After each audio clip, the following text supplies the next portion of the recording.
I've been playing pickleball for 2 years now, and in that time, I've racked up the amazing duper rating of 3.4, which, if you don't know, is not very good. So it's about time I work on getting that duper score up. This is my journey to 4.0. In order to get my duper score up, I need to start targeting my weaknesses and become more consistent. The only real way to do that is to continue training and drilling. So today, we're headed to the courts to practice and talk a little bit about why I'm switching paddles. The specific weakness we'll be working on today is my backhand.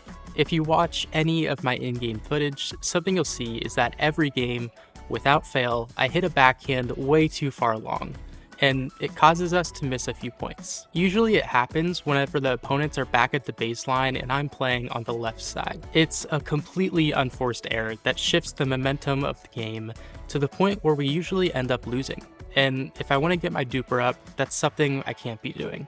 So it's time we address my backhand. My first thought is that if I'm hitting the ball long, I need to close my paddle face. This means turning the paddle this way to deflect the ball down instead of up and out. Let's run a drill and see how we do with the closed paddle face. For this drill, my goal is to replicate the exact shot that I keep missing in game. So I'm gonna have the launcher back on the baseline and I'm gonna be shooting the ball over to the left side of the court. Let's do it.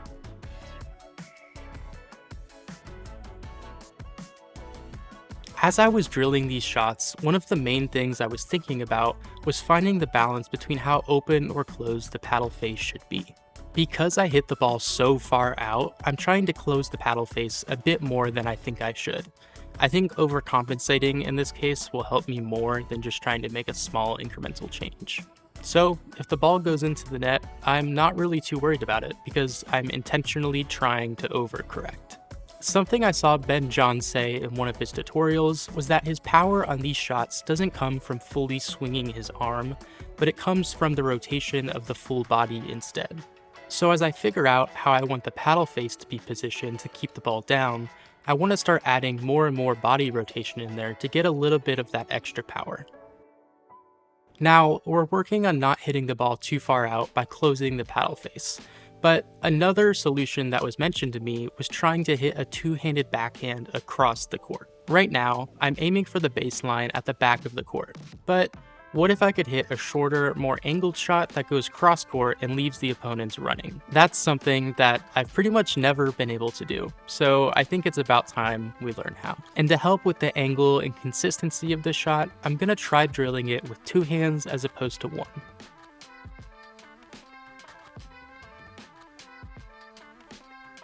With the two-handed versus one-handed backhand, I don't necessarily think one is better than the other, but I think they both do better in their own specific situations. What I've decided is that if the ball's coming at me higher and on my backhanded side, I'm gonna attack it with a two-handed backhand. The lower the ball is, the more likely I'll try the one-handed backhand so that I can roll it more than drive it. With all of that being said though, it's time to talk about why this paddle is becoming my main paddle. This is the Selkirk Boomstick, and it's been taking over the pickleball scene primarily for one reason, and that reason is power. The Boomstick puts 14% more exit velocity on each ball it hits, and that in turn means that your opponents have less time to react to each shot. As someone who's on the smaller side, the truth is that I have trouble putting away balls and getting the power I need on each hit to end the point.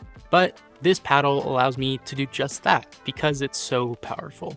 The kicker is that it does all of this without sacrificing control or its sweet spot.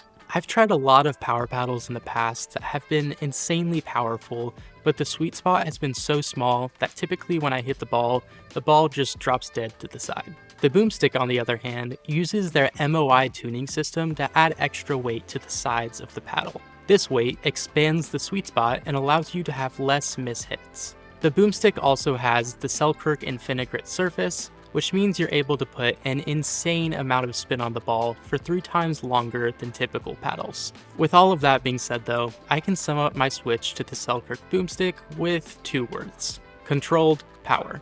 It has the power I need to put balls away without giving up the control and touch that I love to have around the net. Thanks for watching, and I'll catch you guys on the courts.